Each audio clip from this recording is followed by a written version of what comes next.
가끔씩 사고가 나지만 그 사고는 일반 직원들이 근무하다가 과로로 쓰러진다거나 일반 직원이 지나가다가 길에서 미끄러 넘어져서 다치거나 하는 사고보다 덜 해요. 그러니까 이 소방직이라는 얼마 전에 이제 그 윤지만 오기 전에도 우리 소방직 학생을 합격한 학생 만났는데 요즘에 아주 바쁘대요. 왜 바쁘냐면 고드름 따러 다닌대. 고드름. 그래서 얼마 전에 사고 났죠. 고드름 따다가 사고 나서 사망한 우리 저 소방대원이 있는데 그런 것 때문에 좀 그러니까 그게 다 보면 방심해서 그래. 방심해서. 여러분도 일하다가 조금만 방심하면 안전사고 나잖아요. 그렇죠? 그런 사고가 이런 화재 진압 같은 거 갔을 때 나는 사고보다 더 많다는 거죠.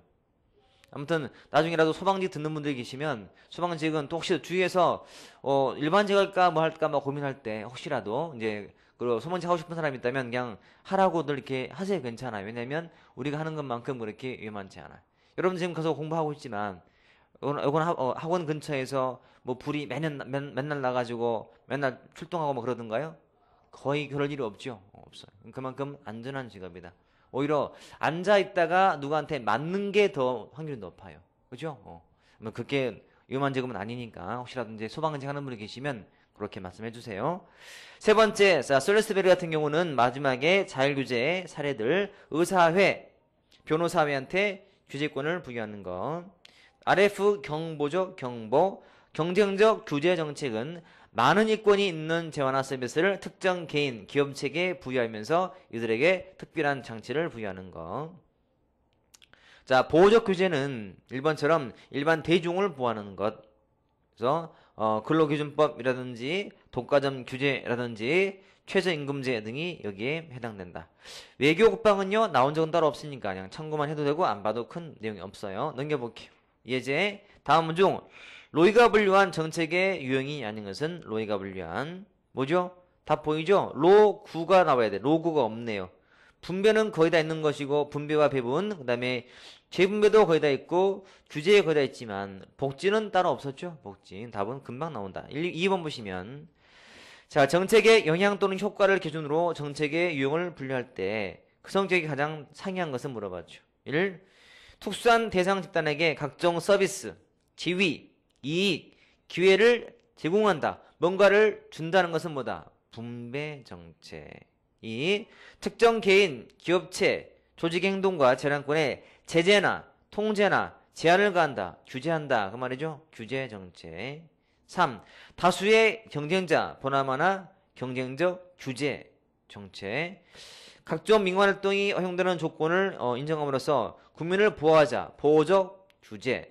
보호적 규제에서 2, 3, 4가 다 규제의 내용이지만 1번은 분배니까 관계없는 것은 1번이죠. 다른 것은 성격 다른 것은 1번이다. 자, 이번 같은 문제가 거의 처음 등장한 문제이지만 나와도 어렵지는 않죠. 금방 알 수 있을 만한 내용이에요. 자, 그 다음에 정책과학의 특성과 본질을 보자면 아주 간단한 사항이거든.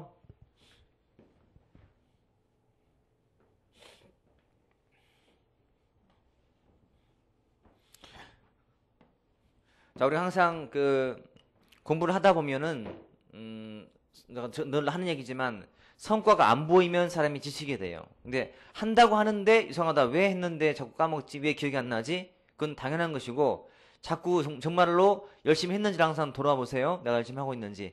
하루 종일 그날 공부한 것들을 머리에 또 떠올리고 또 떠올리고 계속 해가면서 공부한 것을 끝까지 갖고 있어야 돼. 놓으면 안 돼요, 여러분. 우리가 정신줄 놓으면 돼, 안 돼요? 안 되죠? 다 정신줄 다 잡고 있죠? 정신줄을 놔버리면 어떻게 돼, 사람이? 해지는 거지. 심신상실자가 되는 거예요. 그럼 공무원 결격사유야. 지금 표정 봐서는 다들 정신을 놓은 것 같은데? 가끔씩 깜빡깜빡? 이거 뭐, 한정치산자예요. 한정치산자도 공무원 될 수 없어요. 지금 상태에서는 다 공무원 될 수가 없는 상황이에요. 깜빡깜빡 하는 것 같은데, 정신을 잡았다가 놨다가, 잡았다가 놨다가, 그러면 안 돼요. 끝까지. 여러분, 정말로, 진심으로 공무원 되고 싶죠? 되고 싶어요, 다. 아주 되고 싶어요. 간절한가요? 아니에요? 간절하지 않아요? 간절해야 돼요, 여러분. 이러면 안 돼요. 에이, 안 되면, 아빠가는 그냥 사업체 하나 하지 뭐. 에이, 정말 하기 싫은데. 알았다고 그냥. 이렇게 먹으면 안 돼요. 그러면 될 것도 안 돼요. 될 것도 안 돼. 제가 가끔 하는 얘기인데 우리 지금 그 옛날에 제가 춘천에서요 사업하시는 분이 두 아들을 위해서 강남구청 뒤쪽으로 이제 그 이사를 오셨어요. 하나는 고2였고 하나는 중3이었어요. 둘 다 이제 그 공부를 시키려고 왔기 때문에 그 경기고를 이제 보내면서 과외도 시키면서 하는데 제가 잠깐 과외를 했어요. 과외를. 쌤이 영어과를 잠깐 한 적이 있었어요. 한 2년 됐나? 1년 전인가 2년 전인가 있었는데 둘 다 딱 첫인상이 뭐냐? 아, 공부 참 안 하게 생겼다. 이렇게 생겼어요. 둘째가 참 잘생겼는데 미남이고 약간 뺀질처럼 보여, 뺀질이. 그리고 첫째는 굉장히 그 착하게 생겼는데 순한 만큼 공부를 그렇게 썩 잘한다는 느낌이 안 들었었어요. 그래서 공부를 이제 하는데 저는 영어를 가르치고 다른 분이 또 이제 수학을 가르치시는데 영어를 기본을 안 하려고 해요, 자꾸. 그러니까 단어를 암기 안 하려고 하고 막 안 하는 거야. 그리고 제가 한 2달 정도를 이제 가르친 상태에서 그날 이제 3월 달에 3월 시험 보잖아. 모의평가를 보러 갔어요. 그 고2짜리가. 3월 달 시험 보고 와서 이제 잘 봤냐 물어봤더니 못 봤다는 거예요. 영어를 못 봤대. 왜? 했더니 시험보다 잣대는 거예요. 이렇게 사람이 정신 상태가 이상한 거잖아. 그러니까 또 둘째는 그러니까 물어봤죠. 첫째는 뭐 할래? 둘째 뭐 할래? 물어봤더니 첫째는 그냥 꿈이 없어. 둘째는 경영학을 하고 싶대. 경영을 전공하고 싶대요. 그래서 이제 그 첫째가 하도 공부를 이렇게 시험 시간에 잠자고 해서 못 봐서 내가 막 뭐라 하면서 야, 너 뭐 될래? 했더니 에이 뭐 안 되면 그냥 뭐 아버지 하는 가게 하나 하지 뭐 이런 식인 거야. 그러니까 가게가 뭐 아주 큰 기업은 아닌데 아버지가 그 춘천에서 마트 있죠, 마트 큰 거. 그럼 마트를 한 3개인가 하시는 거예요. 마트 3개. 그러니까 정안 되면 그냥 그거 하지 뭐 이러는 거예요. 처음에는 몰랐거든요.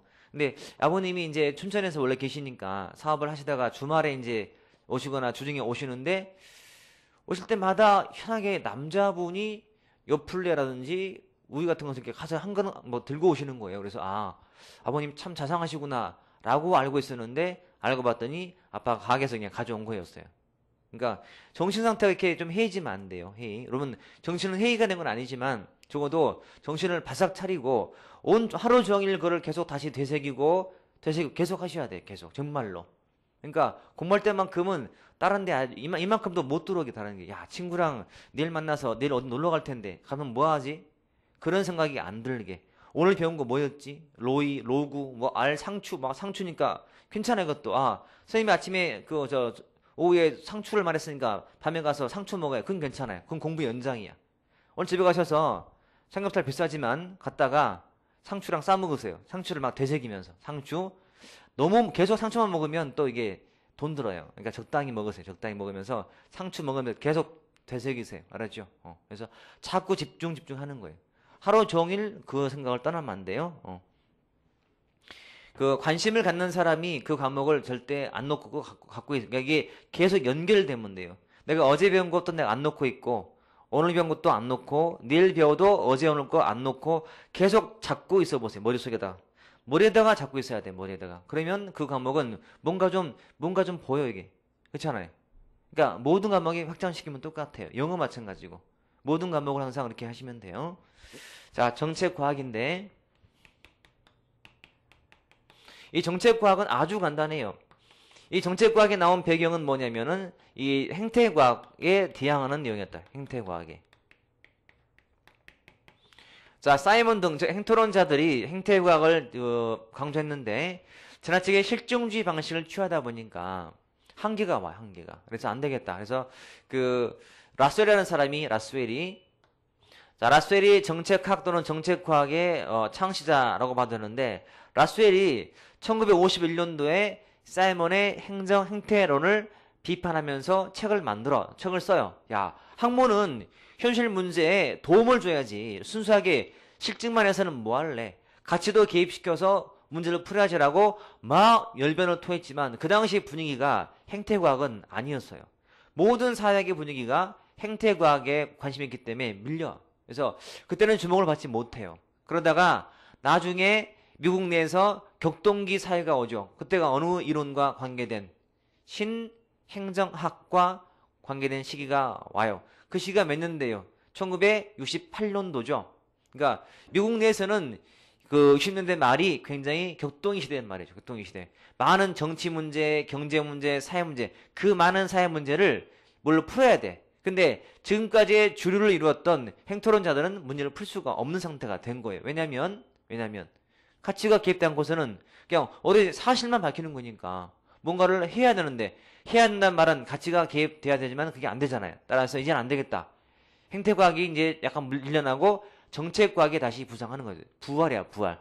처음에 등장은 아니고 처음부터 이 정책과학이 각광을 받거나 막 지지를 받은 것은 아니고 처음에는 밀려있다가 나중에 와서 이제 이게 부활하는 거죠. 그게 들어와서예요, 들어와서. 그러니까 이 에켈 드로가 나중에 정책과학이 부활되어서 또는 재등장해서 그를 좀 발전시킨 사람이에요. 그러니까 시험은 항상 라셀과 드로가 말하고 있는 정책과학의 특징을 비교해서 물어보는 것인데 이 라스웰은 몇 개 안 돼요. 라스웰은 뭐 맥락성이라든지 그다음에 문제 해결 지향성이라든지 뭐 다학문성이라든지 규범성이라든지 등등이 몇 개 있어요. 그리고 항상 드러난 사람이 나오면 두 가지는 꼭 기억해야 되는데 그게 뭐냐? 사실 두 개가 유사한 말인데 하나는 초합리성이에요. 초합리성. 자, 합리성을 이미 초월했죠. 그 말은 다른 말로 비합리성이란 말. 비합리성. 사람들의 직관이라든지 어떤 주관적인 판단, 경험을 강조하는 거죠. 직관을 강조할 때 초합리성이라고 불러요. 합리성이라는 말은 말 그대로 이성에 합치한다는 말인데 합리성을 초월했으니까 그건 없는 거죠. 따라서 뭔가 인간들의 직관을 강조하는 또는 경험을 강조하는 그런 대표적인 사람이 드로예요. 드로. 또는 이 드로는 암묵적 지식 같은 그 형식 암묵지를 중시하는 사람입니다. 그래서 암묵지는 우리가 그 경험을 통해서 몸으로 뵌 지식을 말해요.